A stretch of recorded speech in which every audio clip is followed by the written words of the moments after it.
क्या आप व्हाट्सएप चलाते हैं और आपके फोन में व्हाट्सएप है? तो जरा होशियार रहिए, खबरदार रहिए। आपके फोन में जो कुछ भी है उसे कोई तीसरा और भी देख रहा होगा।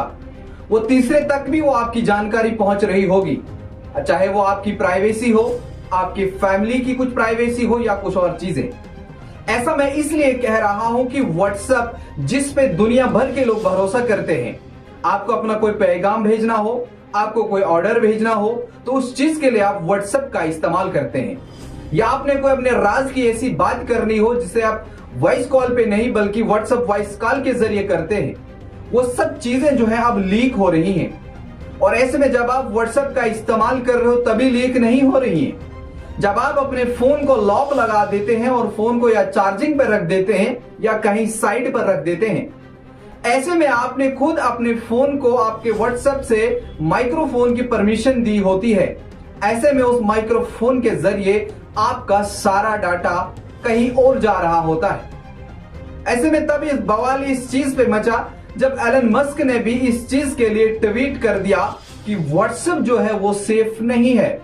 आप जानते हैं एलन मस्क इस वक्त ट्विटर के मालिक हैं। वो भी किस तरह से बयानबाजी करते रहते हैं, क्या कुछ चीजें हैं वो सामने रखते हैं लोगों के। लेकिन लोग इस वक्त बहुत ज्यादा परेशान हुए हैं कि हम तो इतना भरोसा व्हाट्सएप के ऊपर कर रहे थे और व्हाट्सएप ही हमारी प्राइवेसी को अगर लीक कर दे तो ऐसे में क्या होगा। इसके चलते जो आईटी मिनिस्टर हैं उनकी जानिब से भी इस पे अब रद्द-ए-अमल जाहिर किया गया है। उन्होंने भी कहा कि इसके ऊपर हम कोशिश कर रहे हैं और व्हाट्सएप के एमडी या जो इसके चलाने वाले हैं उनसे भी हमारा संपर्क हो रहा है कि किस तरह से लोगों की प्राइवेट चीजें या इंफॉर्मेशन उनकी वो लीक हो रही है।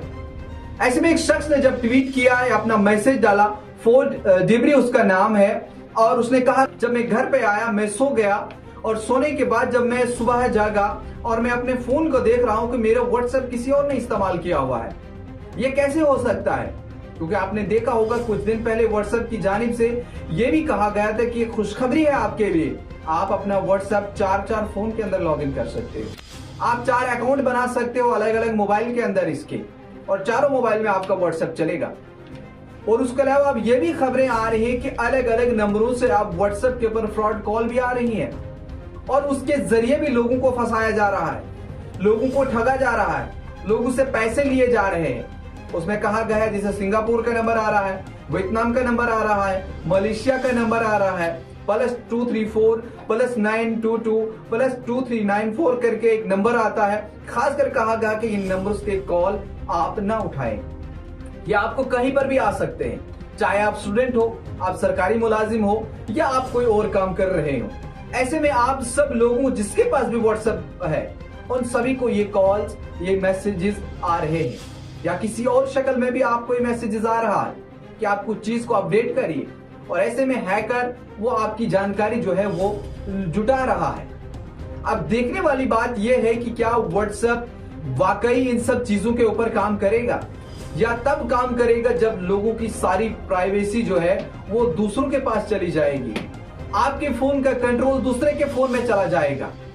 और ऐसे में आप लोग इस चीज से बचेंगे कैसे, इसकी तरकीब क्या है? इसके लिए मैं आपको बता दूं कि आप अपने फोन की सेटिंग में जाकर के, व्हाट्सएप की सेटिंग में जाकर के अपने माइक्रोफोन की परमिशन को जो है वो बंद करेंगे। तो जो परमिशन आपने उसे दे रखी है माइक्रोफोन की, उसके जरिए ये सारा डाटा जो है वो चोरी हो रहा है। ऐसे में आपको उसकी ये परमिशन बंद कर देनी है और आपका डाटा जो है वो सेफ रहेगा। लेकिन ऐसे में सवाल बहुत ज्यादा खड़े हो रहे हैं। एक तरफ अगर ये सारे एप्स इन पे भरोसा कर रहे हैं, बाकी सारी एप्स को छोड़ करके लोग इस पे किस तरह भरोसा करके रहें? क्या कुछ नई चीज, क्या कुछ नई जानकारी इस हवाले से व्हाट्सएप देगा, वो भी हम आप तक पहुंचाएंगे। फिलहाल आपकी इसके ऊपर क्या राय है कमेंट बॉक्स में जरूर दें।